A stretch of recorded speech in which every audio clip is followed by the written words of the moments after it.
Em depoimento a Sérgio Moro, Lula se contradiz sobre a relação do ex-tesoureiro do PT, João Vacari, com o ex-diretor da Petrobras, Renato Duque. O ex-presidente disse que não sabia da amizade entre os dois, mas em seguida alegou que pediu para Vacari marcar uma reunião com Duque. O ex-presidente Lula se fazendo de vítima, professor Vila. Bom dia. Bom dia.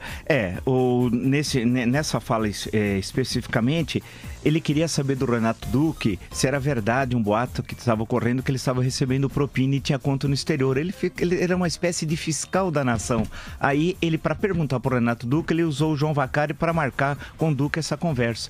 E ele disse que desconhece a relação de amizade, que é explícita, todo mundo sabia, entre o João Vacari Neto, tesoureiro do PT, que está preso e já condenado, vale destacar, com o Renato Duque, que é aquele que na semana passada, no depoimento nós assistimos, que tem vídeo e tal, assombrou o Brasil com todas aquelas revelações que vinculam Lula como comandante máximo da organização criminosa.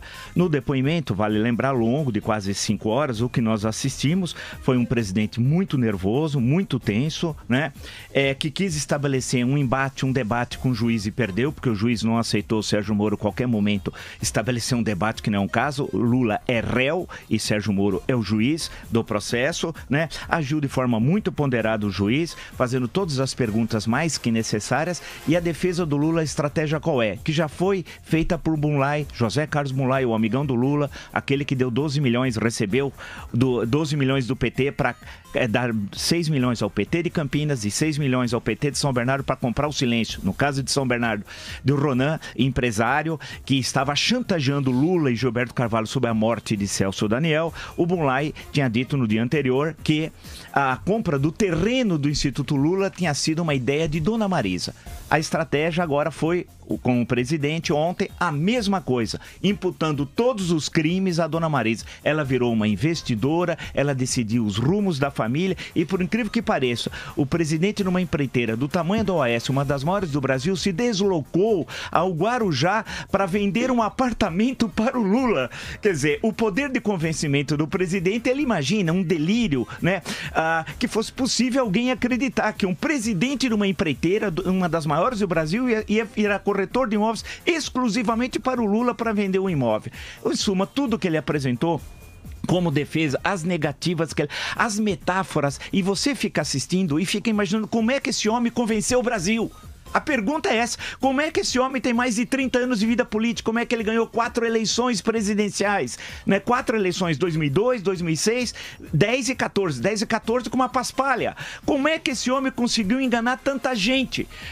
As metáforas, o primarismo, os erros de português, o ar criminoso, o ar hipócrita. Ele é um fraco, é um covarde, ele não honra as calças que veste, ele imputar a defunta ao crime, é uma coisa inacreditável, a cara de pau dele, né? Em suma, e os erros, e os 600 milhões em certo momento, que ele começa a falar em 600 milhões de desempregados, 600 milhões de desempregados, mas o juiz falou, mas só se for na China, né? Como é possível? E só num setor da economia brasileira, e ele disse que o desemprego é devido à Operação Lava Jato, falou em 600 milhões, ele é louco, é desequilibrado, mas mais do que isso, ele é o maior criminoso da história do Brasil. Então, naquele PowerPoint, eu vou sugerir do procurador Deltan Dallagnol substituir naquele famoso PowerPoint. Não é mais o Lula no meio, é a Dona Marisa. Essa senhora que sequer falou bom dia em 8 anos como primeira-dama, que não conseguia falar lé com cré,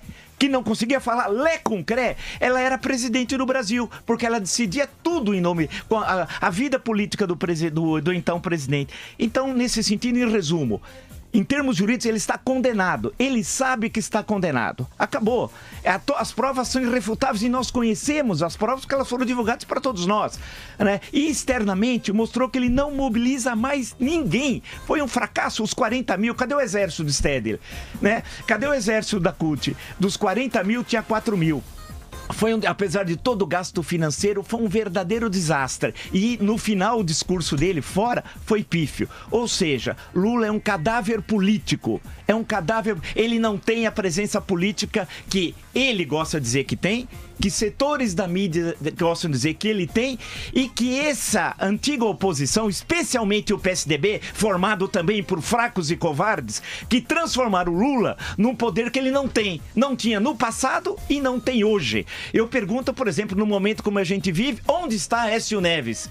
Né? Aonde está? Escondido, né? Ou seja, deram ao Lula um poder que ele não tem. Ele não só não será candidato em 2018, porque estará na lida da ficha limpa, condenado de segunda instância ou até preso, como também, se for candidato, vai ser fragorosamente derrotado. Ontem, as metáforas foram de um primarismo, foram de botequim, de cachaceiro, né? Foi um desastre. Eu assisti todos os vídeos, acompanhei, li todos os comentários que foram feitos pela imprensa e tal, e, na minha opinião, né, aquilo foi um verdadeiro desastre. A mobilização, que a ideia era criar uma grande mobilização em Curitiba, fracassou também. E a exposição que ele fez foi pífia, ou seja, aquilo não ajudou em nada os seus advogados. Ele está condenado pelas provas apresentadas, não como perseguido político, mas é justiça. Chegou a hora. E o juiz, volta a dizer, Sérgio Moro agiu com absoluta tranquilidade. Não transformou aquilo num embate, não era um debate, nem um embate,